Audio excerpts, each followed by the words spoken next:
করে শুনে নিন।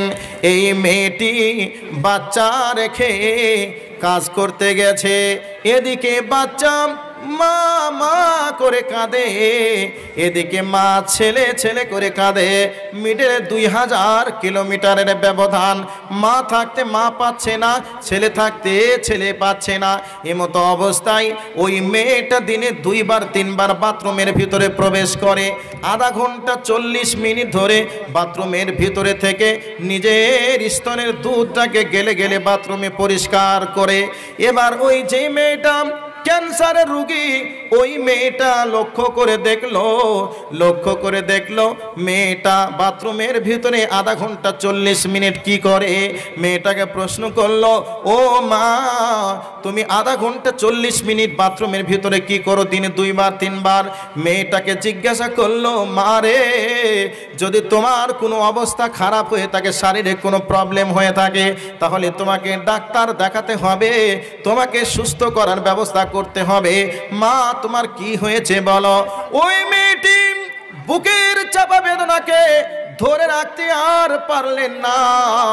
মেয়েটা তখন বলছে, মা গো আমি গরিব মানুষ, পেটের তাড়নায় এসেছি, আমার কোলে আমার আল্লাহ 8 মাসের 5 মাস 8 মাস 7 মাস বয়সের একটা বাচ্চা দিয়েছিলেন। ওই বাচ্চাটাকে আমি বাড়িতে রেখে এসেছি। ওই বাচ্চাটার মা থাকার পরে মা মা বলে কাঁদে, মা পায় না। আমি হলাম একটা বাচ্চার মা, আমি ছেলের জন্য কান্না করে, কিন্তু 2000 কিলোমিটারের ব্যবধান।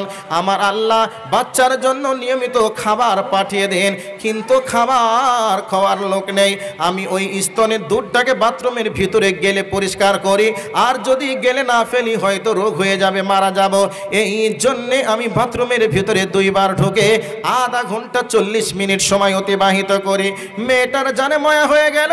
ওই মেয়েটিকে ডেকে বলছে, মা রে আমি হলাম একজন সন্তানের মা, সন্তানের কি জ্বালা আমি বুঝি, আর মা হারা বাচ্চাও জ্বালা বুঝে। অতএব আমি তোমাকে 2 বছরের অ্যাডভান্স বেতন দিয়ে দিলাম, 2 বছরের টাকা নাও, তুমি বাড়ি চলে যাও, তুমি তোমার বাচ্চাকে দুধ দিয়ে তুমি মানুষ করো। 2 বছর যখন হয়ে যাবে তুমি তখন আবার আমি যদি বেঁচে থাকি তোমাকে নিয়ে আসবো, আর তুমি বেঁচে থাকলে তুমি আমার কাছে আসবে।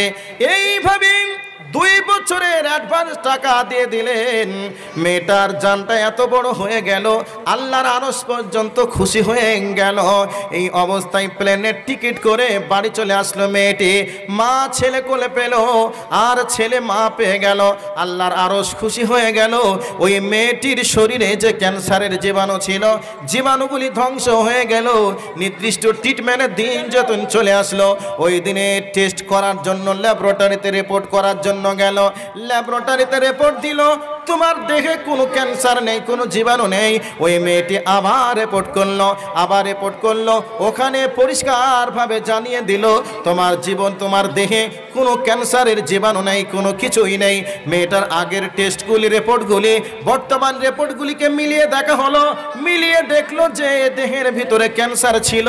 ওই ক্যান্সার থাকা অবস্থায় ওই মানুষটি কোনোদিন বাঁচতে পারে না। শেষ পর্যন্ত একটা মুসলিম ডাক্তারের কাছে চলে গেল। মুসলিম ডাক্তারের কাছে গেল, যাওয়ার পরে জিজ্ঞাসা করলো, মা আপনার কি হয়েছে বলেন। এবার ল্যাবরেটরির রিপোর্টগুলি দেখিয়ে দিল, মা আপনার দেহে কোনো ক্যান্সার নেই। আগের রিপোর্টগুলি দেখালো যে ক্যান্সারের জীবাণু এত পরিমাণ আপনার দেহে আছে বা ছিল, এই ক্যান্সারের জীবাণু থাকা মানুষ তো বাঁচতে পারে না। মা তবে কি হয়েছে আপনি বলুন। ওই মেয়েটি তখন বলছে, বাবা রে আমি তেমন কিছু কাজ করিনি, কিন্তু আমার বাড়িতে একটা মেয়ে এসেছিল কাজের জন্য, আমি তার প্রতি মায়া করে দয়া করে 2 বছরের বেতন দিয়ে বাড়িতে পাঠিয়ে দিয়েছি। মুসলিম ডাক্তারটা তখন একবারে মুস্কি হাসি দিয়ে বলছে, মা তুমি যেই ব্যক্তির জন্য তুমি দয়া করেছিলে, মায়া করেছিলে, আরশের মালিক আল্লাহ তোমার উপরে দয়া করে আল্লাহ তোমার দেহ থেকে ক্যান্সার নামক জীবাণুটাকে ধ্বংস করে দিয়েছে। আমার নবী বলেছেন, আস-সাদকাতু তারুদ্দুল বালা, সাদকা করলে বালা মুসিবত দূর হয়ে যায়।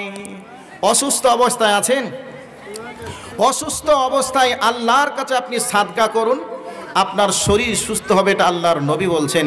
আপনি বিপদে আছেন, বিপদের সময় আল্লাহর কাছে সাদকা করুন, আপনার বিপদ মুসিবত দূর হয়ে যাবে, এটা আল্লাহর নবী বলছেন। তো এই বিপদের সময় আপনাকে দান খায়রাতের কথাই আল্লাহর নবী বলেছেন। কি বললেন? জসিমউদ্দিনের মা 2000, জসিমউদ্দিনের মা 2000 টাকা দিয়েছেন, আল্লাহ তুমি কবুল করে নাও। কাফিলের স্ত্রী 1000, কাফিলের স্ত্রী 1000 টাকা দিয়েছে, আল্লাহ তুমি কবুল করে নাও। মতিউর রহমানের শাশুড়ি মা স্বামীর নামে 2000, মতিউর রহমানের শাশুড়ি ওরে তার মায়ের নামে 2000 টাকা দিয়েছে, মৃত্যু স্বামীর নামে দিয়েছে, আল্লাহ তুমি কবুল করে নাও। আয় আল্লাহ, যারা যে অবস্থায় দান করে সবার দানকে তুমি কবুল করে নাও। আসমানি বালা জমিনি বালা থেকে তুমি হেফাজত করো আল্লাহ। যত রকমের রোগ বাগে আছে আল্লাহ তুমি মাফ করে দাও। সাজিবুর নামে একজন ছেলে ছিল, তার আম্মা আমার মায়ের বয়সের একজন মহিলা আমি দেখতে পেলাম। ওই মা আমার 500 টাকা দিয়েছে অসুস্থ অবস্থায়। আল্লাহ তোমার কাছে হায়াতে সিহাতে হায়াতে তাইয়্যিবা সিহাতে কুল্লিয়া চাই। আল্লাহ তুমি দয়া করে তার শরীরের রোগকে তুমি আরোগ্য দান করো। আয় আল্লাহ সমস্ত রকমের রোগ থেকে তুমি মুক্তি দান করো। আয় আল্লাহ তুমি ডাক্তারে ডাক্তার, আল্লাহ তুমি সার্জনে সার্জেন, দয়া করে সবাইকে তুমি সুস্থতা দান করো। আমিন আল্লাহুম্মা আমিন। আয় আল্লাহ যারা এ পর্যন্ত দান করেছে সবার দানকে তুমি সাদরে মঞ্জুর করে নাও। আয় আল্লাহ রোগাক্রান্ত অবস্থায় যারা দান করেছে রোগ থেকে তুমি আরোগ্য দান করো। আল্লাহ অভাবে যারা দান করেছে, অভাবে থাকার পরেও যারা দান করেছে আল্লাহ তাদেরকে সচ্ছলতা দান করো।